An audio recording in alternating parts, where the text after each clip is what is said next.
जरा एक पल के लिए कल्पना कीजिए, एक बहुत ही विशाल अदृश्य इंजन है जो बिना रुके बिना थके लगातार काम कर रहा है। मतलब ठीक इसी पल जब हम बात कर रहे हैं। बिल्कुल, हम सांस ले रहे हैं, हमारा दिल धड़क रहा है और हमारे शरीर के अंदर पाचन की एक बेहद जटिल रासायनिक प्रक्रिया चल रही है। कोशिकाओं का निर्माण हो रहा है, खून हर अंग तक पहुंच रहा है। और मजे की बात यह है कि हमें इसका एहसास तक नहीं होता। बिल्कुल, मतलब मैंने कहीं पढ़ा था कि हमारे शरीर के 95% कार्य एक ऐसी अनजान सी शक्ति द्वारा नियंत्रित हो रहे हैं जिसके बारे में हम दिन भर में सचेत रूप से एक बार भी नहीं सोचते। ये ऐसा है जैसे हमारे वजूद को चलाने वाला कोई बहुत बड़ा कंट्रोल रूम है जो पूरी तरह से ऑटो पायलट पर है। इस स्वचालित प्रणाली को अगर हम थोड़ा और करीब से देखें ना, तो ये सिर्फ हमारे फेफड़ों या हृदय को ही नियंत्रित नहीं कर रही है। ये जो ऑटो पायलट सिस्टम है जिसे हम अक्सर नज़रअंदाज कर देते हैं, असल में ये हमारे जीवन की पूरी दिशा, हमारी सफलता, हमारे डर और हमारे हर छोटे बड़े फैसले को भी संचालित कर रहा है। तो चलिए इसे समझते हैं। आज हमारे पास इस गहरी चर्चा के लिए जोसेफ मर्फी के रिसर्च नोट्स, उनके सिद्धांत और वास्तविक जीवन की घटनाओं का एक बहुत बड़ा पुलिंदा है। उन्होंने अपनी खोज में इसी अवचेतन मन यानी सबकॉन्शियस माइंड को एक असीमित खजाने का नाम दिया है। सही का, एक बहुत बड़ा खजाना। हाँ, लेकिन इन सारे नोट्स को पढ़ते हुए मेरे मन में एक बहुत ही बुनियादी सवाल लगातार गूंज रहा है। अगर हर इंसान के भीतर जन्म से ही ये चमत्कारी खजाना, ये असीमित शक्ति पहले से मौजूद है, तो हमारे आसपास इतने सारे लोग दुखी क्यों हैं? ये एक बहुत ही लाजमी सवाल है ना? मतलब इतने लोग हमेशा बीमार, असफल या तनाव के बोझ तले क्यों दबे रहते हैं? देखिए, इस सवाल का जवाब किसी जादुई रहस्य में नहीं है, बल्कि हमारी अपनी समझ की कमी में छुपा है। इसे इस तरह समझना होगा कि एक बहुत ही अत्याधुनिक मशीन आपके पास है, लेकिन आपको उसका यूजर मैनुअल नहीं मिला है। बिल्कुल सटीक बात कही आपने। समस्या शक्ति की कमी नहीं है, बल्कि उस शक्ति के काम करने के तरीके, उसके मैकेनिज्म को न समझ पाना है। जब तक ये पता नहीं होगा कि ये दिमाग वास्तव में किन नियमों पर काम करता है, तब तक उस शक्ति का उपयोग लोग अनजाने में खुद को नुकसान पहुंचाने में ही करते रहेंगे। तो इसका मतलब है कि लोगों के असफल होने के असली कारण तक पहुंचने के लिए हमें सबसे पहले अपने दिमाग की बनावट को डिकोड करना होगा। हाँ, वो सबसे जरूरी कदम है। इन नोट्स के अनुसार हमारा दिमाग मुख्य रूप से 2 अलग-अलग हिस्सों में बटा हुआ है, जिनके काम करने का तरीका एक दूसरे से बिल्कुल विपरीत है। एक है चेतन मन और दूसरा है अवचेतन मन। विश्लेषण करता है और हमारी 5 इंद्रियों के माध्यम से बाहरी दुनिया का आकलन करता है, जैसे हम रोजमर्रा के काम करते हैं। हाँ बिल्कुल। जब हम कोई गणित का सवाल हल करते हैं या सड़क पार करते समय गाड़ियां देखते हैं, तो चेतन मन काम कर रहा होता है। लेकिन अवचेतन मन की दुनिया वो तर्क से परे है। वो कोई बहस नहीं करता। अच्छा? वो सही या गलत, अच्छे या बुरे में कोई भेद नहीं करता। उसका एकमात्र काम उन आदेशों का पालन करना है जो चेतन मन उसे सौंपता है। मेरे पास इसे समझने के लिए एक बहुत ही सटीक एनालॉजी है। हमारा दिमाग एक विशाल समुद्री जहाज की तरह है। अच्छा, जहाज की तरह? हाँ, चेतन मन उस जहाज का कप्तान है जो डेक पर खड़ा है। वो दूरबीन से लहरों को देखता है, मौसम का अंदाजा लगाता है और दिशा तय करके आदेश देता है। और जो हमारा अवचेतन मन है, वो जहाज के एकदम नीचे अंधेरे इंजन रूम में काम करने वाले कर्मचारियों की तरह है। अरे वाह, ये बहुत अच्छा उदाहरण है ना? मतलब इंजन रूम वालों को बाहर का कोई नजारा नहीं दिखता। अगर कप्तान ने ऊपर से कह दिया कि जहाज को चट्टान की तरफ मोड़ दो, तो इंजन रूम वाले ये नहीं पूछेंगे कि क्या आप पागल हो गए हैं, हम डूब जाएंगे। वो बस आदेश मानेंगे। बिल्कुल, वो बस पूरी ताकत से मशीन को उसी दिशा में घुमा देंगे। यहाँ सबसे दिलचस्प बात यह है कि ये एनालॉजी उस अंधानुकरण को बहुत अच्छी तरह से दर्शाती है। अवचेतन मन की इस अंधी ताकत को हम चुंबक के विज्ञान से भी समझ सकते हैं। चुंबक? वो कैसे? भौतिकी में हम देखते हैं कि एक चुंबकीय लोहा अपने खुद के वजन से 12 गुना ज्यादा भार आसानी से उठा सकता है। अच्छा, हाँ। लेकिन अगर किसी तरह उस लोहे के अंदर से उसका चुंबकत्व हटा दिया जाए, तो वो अपनी जगह से एक हल्का सा पंख भी नहीं हिला पाएगा। इंसानों का मनोविज्ञान भी बिल्कुल इसी तरह काम करता है। यानी जो लोग अंदर से आत्मविश्वास से भरे होते हैं, वो चुंबकीय होते हैं। बिल्कुल 100%, क्योंकि उनका इंजन रूम यानी उनका अवचेतन मन, ये निर्देश पा चुका है कि उन्हें सफल होना है। उन्हें पता होता है कि वो जीतने के लिए बने हैं। और जो लोग डाउट में रहते हैं, जो व्यक्ति शंकाओं से घिरा है, जो हर वक्त ये सोचता है कि मैं हार जाऊंगा या मुझसे ये नहीं होगा, उसका अवचेतन मन उसी दिशा में काम करने लगता है। वो व्यक्ति अपना सारा चुंबकत्व खो देता है। ओह, मैं समझ रही हूँ। मनोविज्ञान में इसे विश्वास का नियम या लॉ ऑफ बिलीफ कहा जाता है। सबसे दिलचस्प बात यह है कि सफलता या असफलता इस बात पर निर्भर नहीं करती कि कोई व्यक्ति किस चीज पर विश्वास कर रहा है। तो किस बात पर निर्भर करती है? असली खेल इस बात का है कि उस विश्वास की गहराई कितनी है। अवचेतन मन आपके गहरे विश्वास को ही अंतिम सत्य मान लेता है और उसे हकीकत में बदलने के लिए शरीर और परिस्थितियों को उसी सांचे में ढालने लगता है। मतलब हमारा अवचेतन मन एक बहुत ही उपजाऊ मिट्टी की तरह काम करता है। हाँ, बिल्कुल सटीक। उस मिट्टी को इस बात से कोई फर्क नहीं पड़ता कि हम उसमें एक बहुत ही खूबसूरत गुलाब का बीज बो रहे हैं या फिर किसी जहरीले पौधे का। मिट्टी का काम विचार करना नहीं है, उसका काम सिर्फ उगाना है। हाँ, उसका काम सिर्फ बीज को पोषण देकर उसे बाहर निकालना है। अगर हम डर, बीमारी और असफलता के बीज बोएंगे तो हमारे जिंदगी की जमीन पर वही फसल उगेगी। और यही कारण है कि नकारात्मक विचार इतने खतरनाक होते हैं, क्योंकि हम अनजाने में अपने ही खिलाफ काम करने वाले बीज बो रहे होते हैं। अगर ये उपजाऊ मिट्टी वाली बात सच है और हमारे विश्वास के बीज सीधे हमारे शरीर में उगते हैं, तो स्वास्थ्य और बीमारियों पर इसका क्या असर होता है? क्योंकि इन नोट्स में कुछ ऐसी मेडिकल कहानियां हैं जो सामान्य विज्ञान के नियमों को बिल्कुल चुनौती देती हुई नजर आती हैं। हाँ, जब हम शारीरिक स्वास्थ्य की बात करते हैं तो अवचेतन मन का मैकेनिज्म सबसे ज्यादा चौंकाने वाला होता है। शरीर के हर सेल, हर ऊतक पर अवचेतन मन का सीधा नियंत्रण होता है। इसके बारे में कुछ बताइए। इसका एक बहुत ही प्रामाणिक उदाहरण 1840 के दशक का है। एक स्कॉटिश सर्जन थे, डॉक्टर जेम्स एसडेल। ये वो समय था जब मेडिकल साइंस में एनेस्थीसिया यानी बेहोश करने की किसी दवा या गैस का आविष्कार नहीं हुआ था। अच्छा, 1840। तब तो बहुत दर्द होता होगा ऑपरेशंस में। बिल्कुल।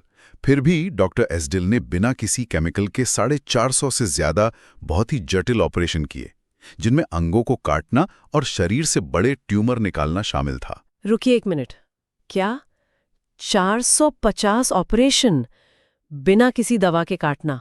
हाँ, बिना किसी एनेस्थीसिया के। मेडिकल साइंस के नजरिए से ये कैसे संभव है? दर्द तो नसों और नर्वस सिस्टम से होकर दिमाग तक पहुंचता है। इंसान तो दर्द से तड़पकर मर सकता है। ये काम कैसे कर रहा था? इस प्रक्रिया के पीछे का विज्ञान ही सबसे अहम है। डॉक्टर एसडेल ने केवल मानसिक एनेस्थीसिया का इस्तेमाल किया। मानसिक एनेस्थीसिया? हाँ, वो ऑपरेशन से पहले मरीजों के साथ समय बिताते थे और उन्हें सम्मोहन या गहरी शांत अवस्था में ले जाकर एक सुझाव देते थे। वो उनके अवचेतन मन में ये बात पूरी गहराई से बिठा देते थे कि उन्हें कोई दर्द नहीं होगा, कोई संक्रमण नहीं होगा और सब कुछ ठीक रहेगा। और शरीर मान लेता था। चूंकि अवचेतन मन पूरे नर्वस सिस्टम को कंट्रोल करता है, जब उसने इस सुझाव को सत्य मान लिया तो उसने नसों से दर्द के सिग्नल्स को चेतन मन तक पहुंचने ही नहीं दिया। दर्द वहीं ब्लॉक हो गया। अरे वाह! ये कोई जादू नहीं था, ये शरीर के अपने ही न्यूरोलॉजिकल सिस्टम पर अवचेतन मन का नियंत्रण था। ये तो शरीर की अपनी ही एक इनबिल्ट पेन किलर फैक्ट्री की तरह है। और जोसेफ मर्फी ने खुद अपनी जिंदगी में भी कुछ ऐसा ही अनुभव किया था, है ना? मैंने नोट्स में पढ़ा था। हाँ, बिल्कुल। जोसेफ मर्फी को आज से कई दशक पहले सार्कोमा हो गया था, जो कि त्वचा का एक बहुत ही घातक ट्यूमर होता है। जब दुनिया के बेहतरीन डॉक्टरों और मेडिकल इलाज ने जवाब दे दिया, तब उन्होंने इस शक्ति का सहारा लिया। उनका तर्क बहुत सीधा था। जिस असीमित बुद्धि ने, जिस अवचेतन शक्ति ने मां के गर्भ में शरीर का निर्माण किया है, उस शक्ति को ये भी पता है कि इसे वापस ठीक कैसे करना है। कितनी गहरी बात है यह। हाँ, उन्होंने एक प्रार्थना बनाई और दिन में कई बार पूरी एकाग्रता के साथ अपने अवचेतन मन को ये याद दिलाना शुरू किया कि निर्माण करने वाली शक्ति अब उनके शरीर को ठीक कर रही है। और आप मानेंगी नहीं, कुछ ही महीनों में उनका वो घातक ट्यूमर पूरी तरह से गायब हो गया। सच में? ये अविश्वसनीय है। और ये सिर्फ प्रार्थना या किसी एक धर्म की बात नहीं है। विश्वास किसी भी चीज पर हो सकता है। मुझे वो ऑस्ट्रेलिया वाली कहानी बहुत रोचक लगी, जहां एक बेटे ने अपने पिता को मौत के मुंह से बाहर निकाला था। वो टीबी वाली कहानी। हाँ, उसके पिता को टीबी की बेहद गंभीर बीमारी थी। फेफड़े खत्म हो रहे थे, बेटे ने जब देखा कि दवाइयां काम नहीं कर रही हैं, तो उसने एक तरकीब सोची। उसने सड़क के किनारे से लकड़ी का एक मामूली सा कचरे जैसा छल्ला उठाया। वो उसे अपने पिता के पास ले गया और बहुत ही विश्वास के साथ कहा कि ये यूरोप के एक बहुत ही चमत्कारी सन्यासी का छल्ला है, जिसे छूने भर से बड़े बड़े रोग जड़ से खत्म हो जाते हैं। और यहाँ मनोविज्ञान का एक क्लासिक प्लेसिबो ट्रिगर काम कर गया। बिल्कुल। वो छल्ला महज एक मामूली लकड़ी थी, उसमें कोई औषधीय गुण नहीं था, लेकिन उस बीमार पिता के लिए वो छल्ला एक जीवनदान का प्रतीक बन गया। हाँ, उसने पूरी अंधी आस्था के साथ उस छल्ले को अपने सीने से लगा लिया। वो उसी अटल विश्वास के साथ सो गया कि अब वो ठीक हो जाएगा। और इसके चेतन मन ने तर्क करना बंद कर दिया। एकदम सही। और जैसे ही चेतन मन का पहरा हटा, उस अंधी आस्था ने इंजन रूम में काम कर रहे अवचेतन मन को आदेश दे दिया कि शरीर को ठीक करना है। कुछ ही दिनों बाद जब क्लिनिकल टेस्ट हुए तो डॉक्टरों ने हैरान होकर पाया कि वो टीबी से पूरी तरह मुक्त हो चुका था। कमाल की बात है ना। और यहाँ कहानी सच में बहुत दिलचस्प हो जाती है, क्योंकि ये मुझे उस लकवाग्रस्त जीभ वाले मरीज की याद दिलाता है। अच्छा, वो थर्मामीटर वाला केस। हाँ, एक मरीज जिसकी जीभ ने काम करना बंद कर दिया था, वो इलाज के लिए एक डॉक्टर के पास गया। डॉक्टर अभी बीमारी समझने की कोशिश ही कर रहा था और उसने महज तापमान नापने के लिए मरीज के मुंह में एक साधारण थर्मामीटर रखा। लेकिन उस सीधे साधे मरीज को लगा कि ये कोई बहुत ही आधुनिक मेडिकल उपकरण है जो सीधा जीभ का इलाज करता है। जी। उसे लगा कि इलाज शुरू हो गया है। बस ये विश्वास था और कुछ ही पलों में उसकी जीभ फिर से हिलने लगी। देखिए, इन दोनों घटनाओं में एक ही पैटर्न काम कर रहा है। वो क्या? असली चमत्कार ना तो उस लकड़ी के छल्ले में था और ना ही उस कांच के थर्मामीटर में। ये बाहरी चीजें सिर्फ एक इजाजत या परमिशन स्लिप की तरह काम करती हैं। परमिशन स्लिप, ये शब्द अच्छा है। हाँ, जब इंसान का चेतन मन इन चीजों पर विश्वास कर लेता है तो वो शरीर की हीलिंग शक्तियों को आजाद कर देता है। सारा इलाज अंदर से ही होता है, बस उसे ट्रिगर करने के लिए कभी-कभी किसी बाहरी प्रतीक की जरूरत पड़ जाती है। ठीक है। तो हमें ये समझ आ गया कि आस्था शरीर के सेल्यूलर लेवल पर जाकर काम कर सकती है, लेकिन यहाँ एक बहुत ही व्यावहारिक रुकावट है। कैसी रुकावट? हम सब जानते हैं कि हमें सकारात्मक सोचना चाहिए, लेकिन हमारा जो चेतन मन है, वो तार्किक कप्तान, वो हर समय बीच में खड़ा रहता है। बिल्कुल। अगर मैं खुद से कहूं मैं बहुत अमीर हूं या मैं पूरी तरह स्वस्थ हूं, तो मेरा चेतन मन तुरंत टोक कर कहेगा, झूठ मत बोलो, तुम्हारा बैंक अकाउंट खाली है या तुम्हारे घुटनों में अभी भी दर्द है। हाँ, वो तो लॉजिक लगाएगा ही। तो हम इस तार्किक और शक के कप्तान की नजरों से बचकर अपने अवचेतन मन की गहराई तक इन सकारात्मक बीजों को कैसे पहुंचाएं? इस रुकावट को पार करने के लिए मनोविज्ञान में बहुत ही ठोस तकनीकें हैं, लेकिन उन तकनीकों से पहले एक नियम को समझना बहुत जरूरी है, जिसे विपरीत प्रयास का नियम या लॉ ऑफ रिवर्स एफर्ट कहा जाता है। Law of reverse effort? हाँ, इसका सीधा सा मतलब है कि जब हमारा चेतन मन और अवचेतन मन आपस में टकराते हैं तो हमेशा अवचेतन मन की ही जीत होती है। आप किसी चीज को पाने के लिए जितनी ज्यादा जबरदस्ती करेंगे, जितना ज्यादा जोर लगाएंगे, वो चीज आपसे उतनी ही दूर भाग जाएगी। ओह, जैसे परीक्षा हॉल में होता है। बिल्कुल। जब हम किसी सवाल का जवाब भूल जाते हैं तो हम घबराहट में दिमाग पर बहुत जोर डालते हैं, याद आ जा, जल्दी याद आ जा। लेकिन दिमाग पूरी तरह ब्लैंक हो जाता है और हम तनाव में आ जाते हैं। और जैसे ही हम हार मानकर परीक्षा हॉल से बाहर निकलते हैं, एक गहरी सांस लेते हैं और रिलैक्स होते हैं, वो जवाब अचानक से एक फ्लैश की तरह याद आ जाता है। ये एकदम सही उदाहरण है ये समझने के लिए कि तनाव कैसे काम करता है। जब आप जबरदस्ती करते हैं तो आप मानसिक तनाव और घबराहट पैदा करते हैं, और वो दरवाजे बंद कर देती है। बिल्कुल। और ये घबराहट अवचेतन मन के दरवाजे बंद कर देती है। इसीलिए अवचेतन मन तक कोई बात पहुंचाने के लिए शांति और विश्राम सबसे जरूरी शर्तें हैं। इसके लिए एक बहुत ही प्रभावी तरीका है मानसिक फिल्म विधि या mental movie method. Mental movie, इसमें क्या करना होता है? इसमें आपको शब्दों से नहीं बल्कि दृश्यों से बात करनी होती है, क्योंकि अवचेतन मन तस्वीरों की भाषा समझता है। अच्छा, तो इमेजिन करना होता है। जोसेफ मर्फी ने खुद अपने करियर के एक पड़ाव पर इसका इस्तेमाल किया था ना? हाँ, उन्हें एक जगह स्थायी नौकरी और एक अच्छा पद चाहिए था। हाँ। उन्होंने ये नहीं सोचा कि मुझे ये नौकरी चाहिए। इसके बजाय उन्होंने आराम से लेटकर अपने दिमाग में एक जीती जागती फिल्म चलाई। सही कहा। उन्होंने कल्पना की कि वो एक बड़े संस्थान में एक बहुत ही सफल भाषण दे रहे हैं, सामने बैठे लोग तालियां बजा रहे हैं और उनके चेहरे पर एक संतुष्टि का भाव है। उन्होंने उस पूरी भावना को हकीकत की तरह महसूस किया। और फिर क्या हुआ? कुछ ही समय बाद परिस्थितियों ने ऐसा मोड़ लिया कि उन्हें हकीकत में एक बड़े संस्थान का डायरेक्टर नियुक्त कर दिया गया। ये तस्वीरों की ताकत है। और एक दूसरी बेहद शक्तिशाली तकनीक है बोडोइन तकनीक। बोडवेन तकनीक, ये मैंने पहली बार सुना। इस तकनीक का नाम फ्रांसीसी मनोवैज्ञानिक चार्ल्स बोडोइन के नाम पर रखा गया है। चार्ल्स ने एक बहुत ही सरल सिद्धांत दिया था। जब इंसान नींद और जागरण के बीच की स्थिति में होता है, यानी ऊँघने वाली अवस्था में होता है, तो उसका चेतन मन लगभग सो चुका होता है। मतलब जब हम बस सोने ही वाले होते हैं। हाँ, ड्राउजी स्टेट। उसका तर्क और उसकी शंकाएं निष्क्रिय हो जाती हैं। उस समय जो भी विचार बार बार दोहराया जाए, वो बिना किसी रुकावट के सीधे अवचेतन मन में स्थापित हो जाता है। इसका कोई व्यावहारिक उदाहरण है? बिल्कुल है। एक युवा विधवा की कहानी है जिसका अपनी ही ससुराल वालों के साथ संपत्ति का एक बहुत बड़ा और कड़वा कानूनी विवाद चल रहा था। उसे समझ नहीं आ रहा था कि वो क्या करे। तब उसने इस बोडोइंग तकनीक का इस्तेमाल किया। वो हर रात सोने से ठीक पहले, जब वो नींद के आगोश में जा रही होती, तब वो अपने शरीर को पूरी तरह ढीला छोड़ देती, रिलैक्स हो जाती। हाँ, और उस शांत अवस्था में वो लगातार दोहराती, जो हुआ ईश्वर की इच्छा के अनुरूप हुआ और सब कुछ शांतिपूर्ण तरीके से सुलझ गया है। उसने बिना किसी तनाव के लगातार 10 दिनों तक इस छोटे से वाक्य को एक लोरी की तरह दोहराया। और फिर? और 11वें दिन अचानक उसके वकील का फोन आया कि दूसरे पक्ष ने कोर्ट से अपना मुकदमा वापस ले लिया है और विवाद बिना किसी बहस के सुलझ गया। अरे वाह, ये तो बहुत ही मजेदार है।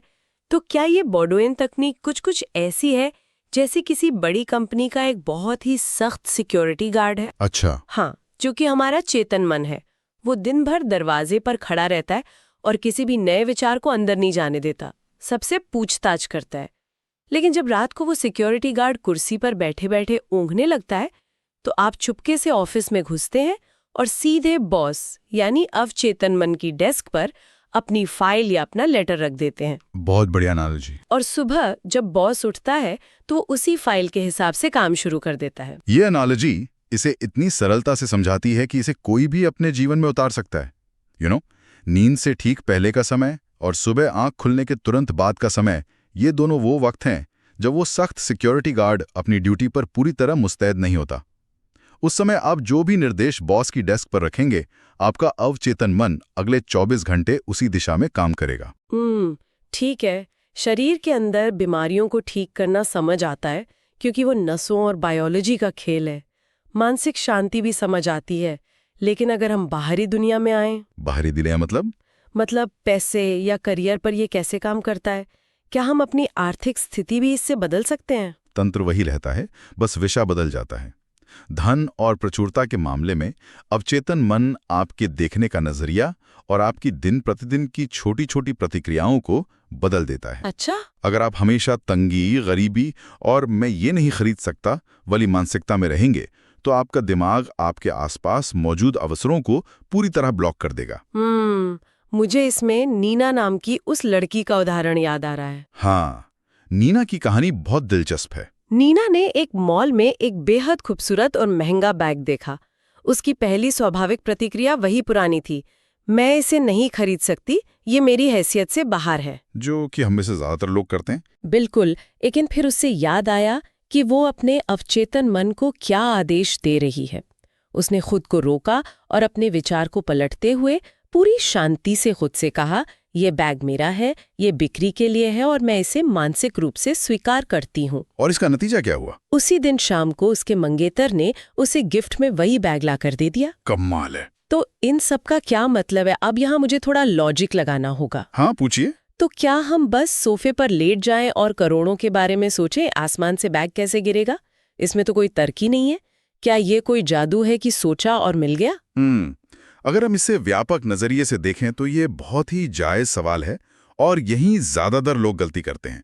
ये कोई जादू नहीं है जो हवा से चीजें पैदा कर दे। तो फिर ये काम कैसे करता है? अवचेतन मन कैसे काम करता है, इसे विज्ञान में रेटिकुलर एक्टिवेटिंग सिस्टम के तौर पर भी समझा जा सकता है। ये हमारे दिमाग का वो फिल्टर है जो तय करता है कि हमें दुनिया में क्या देखना है। अच्छा, फिल्टर। हाँ, जब नीना ने मानसिक रूप से उस बैग को स्वीकार किया तो उसकी पूरी शारीरिक भाषा, उसका आत्मविश्वास और उसका मिजाज बदल गया। हो सकता है उसकी इसी खुशी और बदले हुए व्यवहार ने उसके मंगेतर को वो बैग खरीदने के लिए प्रेरित किया हो। ये सेंस बनाता है। अवचेतन मन परिस्थितियां नहीं बनाता, वो आपको उन परिस्थितियों तक पहुंचाने वाले छोटे छोटे एक्शन लेने के लिए प्रेरित करता है। वो आपकी इंट्यूशन यानी अंतर्ज्ञान का मार्गदर्शन करता है। क्या इसका कोई ऐसा उदाहरण है जहां ये अंतर्ज्ञान जीवन और मृत्यु का सवाल बन गया हो? बिल्कुल है। द्वितीय विश्व युद्ध के दौरान एक रूसी वैज्ञानिक डॉक्टर लोथार वॉन की कहानी इस मैकेनिज्म का सबसे बड़ा और प्रामाणिक उदाहरण है। मैंने इनके बारे में नहीं पढ़ा, क्या हुआ था? डॉक्टर वॉन को बंदी बनाकर एक सोवियत कोयला खदान वाले कैंप में भेज दिया गया था। वहां का माहौल नर्क के समान क्रूर था। जो कैदी काम पूरा नहीं कर पाता उसे भूखा मार दिया जाता था। बाप रे। उस अमानवीय जगह पर भी डॉक्टर वॉन ने अपना मानसिक संतुलन नहीं खोया। उन्होंने अपने अवचेतन मन को एक स्पष्ट आदेश दिया कि उन्हें यहां से जिंदा निकलकर लॉस एंजलिस में अपनी पत्नी के पास जाना है। उस खदान से? हाँ, वो हर रात उस ठंडी जमीन पर सोते हुए कल्पना करते कि वो लॉस एंजलिस की सड़कों पर आजाद घूम रहे हैं, अपनी पत्नी से मिल रहे हैं। और फिर वो भागे कैसे? उनका अवचेतन मन लगातार आसपास के माहौल, गार्ड्स की आदतों और उनके रूटीन को स्कैन कर रहा था, उन चीजों को जो चेतन मन शायद नजरअंदाज कर दे। एक दिन जब गार्ड सभी कैदियों की गिनती कर रहा था, 1, 2, 3 और 17वें नंबर पर डॉक्टर वॉन थे। गार्ड ने उन्हें गिना और तभी पीछे से किसी ने गार्ड को आवाज दी। वो गार्ड महज कुछ सेकंड के लिए मुड़ा और ठीक उसी क्षण डॉक्टर वॉन के अवचेतन मन से एक अंतर्ज्ञान उठा। एक तेज आवाज आई, यही मौका है, तुरंत भागो। रोंगटे खड़े हो गए। उनका शरीर बिना सोचे हरकत मान लिया और वो खिसक गए। जब गार्ड वापस मुड़ा तो उसने अनजाने में अगले कैदी को 17 नंबर गिन लिया। किसी को पता ही नहीं चला कि लाइन से एक आदमी गायब हो गया है। क्या बात कर रहे हैं? हाँ।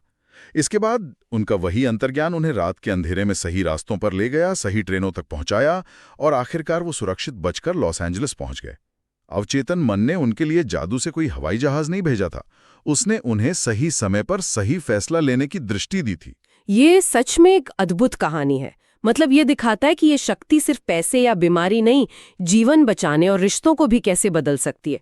मुझे याद आ रहा है उस सेल्समैन के बारे में जिसका अपनी कंपनी के मैनेजर के साथ रिश्ता बहुत खराब था। हाँ, रिश्तों के मामले में ये बहुत असरदार है। वो 10 साल से कंपनी में था, लेकिन उसे कोई प्रमोशन नहीं मिल रहा था क्योंकि वो अपने मैनेजर से बहुत चिढ़ता था। मनी मन उसे बुला भला कहता रहता था। उसे लगता था कि मैनेजर उसके खिलाफ है।